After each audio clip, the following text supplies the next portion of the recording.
Assalamu alaikum students, I am Warda Saqib, your science teacher. Let's start our second chapter, that is about reproduction in flowering plants. All the living things have the ability to reproduce. Same plants also have the ability to reproduce and produce species of their own kind. In the flowering plants, the flowers are the reproductive organs, means they are produced for the purpose of the reproduction. Although the colorful flowers are looking very beautiful and they make our environment pleasant, but actually the flowers are the reproductive organs and they have the parts for the reproduction in the flowering plants. In order to understand the role of the flower in the sexual reproduction, first we must know about the structure of the basic flower.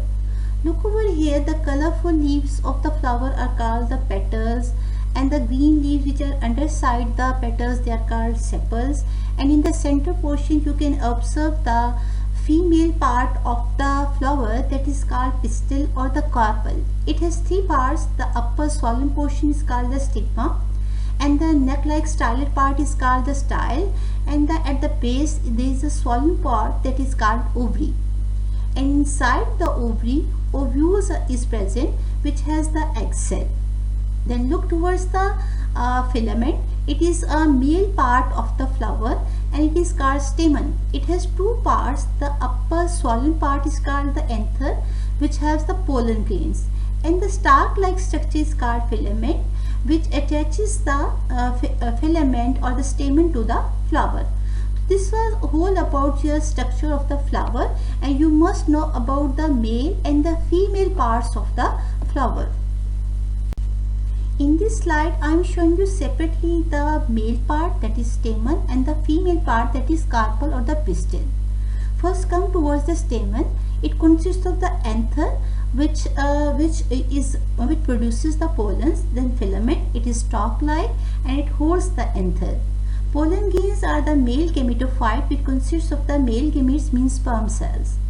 Then come towards the carpel. Carpel is a female floral organ. It consists of the ovary. Ovary is in large structure at the base of the carpel, where ovules are located. It will become the fruit after fertilization. Ovules are present inside the ovary and they contain the egg cell. After fertilization, the ovule converts into seeds. Stigma is where pollen sticks to, and style is the long tube that connects stigma to ovary. So this was all about the reproductive floral organs, that are stamen and carpel. On the base of the presence of the sexual parts, we divide our flowers into two types. Unisexual flowers mean they contain either stamen or the pistil, mean they either contain male part or a female part. For example, papaya and the watermelon flower.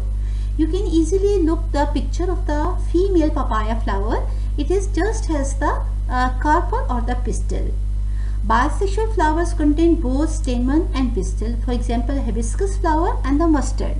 Hibiscus flower has both male and female parts.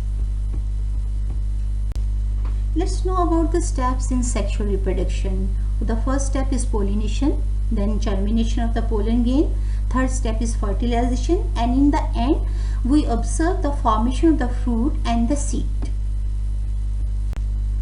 Our first step means pollination. The transfer of pollens from the male anther to the female stigma is called pollination. It's of two types. Self-pollination means transfer of pollen grains from anther to the stigma of the same flower. And cross-pollination means transfer of pollen grains from anther to the stigma of another flower, means another flower means flowers or two flowers on a one plant, or two different flowers on two different plants but of the same species. To better understand self-pollination and cross-pollination, look towards these pictures. In the first picture, the pollens are transferred from anther to stigma of the same flower, and this is called self-pollination.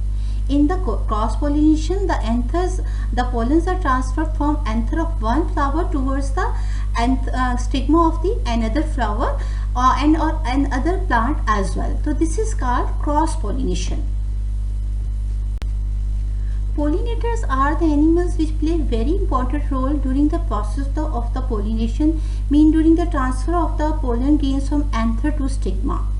And these are, you can observe the butterfly, housefly, honeybee. They actually come to suck the nectar from the flowers, and they are attracted by the colorful petals of the flowers. But there are also other flowers we don't have the colorful petals. They can the process of pollination takes place among such type of the flowers by the with the help of the wind or with the help of the other animals. Pollen grain germination, very important step. After the pollen lands on the suitable stigma, it has to reach the female gamete present in the ovary. For this, pollen grain germinates on the stigma and forms a pollen tube. It travels through the style and reaches the ovule present in the ovary. Fertilization is the process in which fusion of the male and the female gametes takes place, and this process occurs inside the ovule with the help of the pollen tube, because it has reached in the ovule. Let's understand about the pollen grain germination and fertilization with the help of the pictures. Look towards the picture 1 and you can easily observe the formation of the pollen tube in the pollen grain. The pollen grain contains two cells, a tube cell and a generative cell. The tube cell starts going downwards to form the pollen tube. It means pollen tube is formed from the tube cell. The generative cell divides to form the two sperm nuclei. They travel through the pollen tube to reach the ovule. One of the sperm nuclei fuses with the egg nucleus in the ovule to form the zygote, that is called fertilized egg. The other sperm nucleus fuses with the central nucleus, which will form the endosperm, that is a stored food of the seed. Let's end our topic, that is formation of the fruit and seed. After fertilization, the zygote divides several times to form an embryo within the ovule.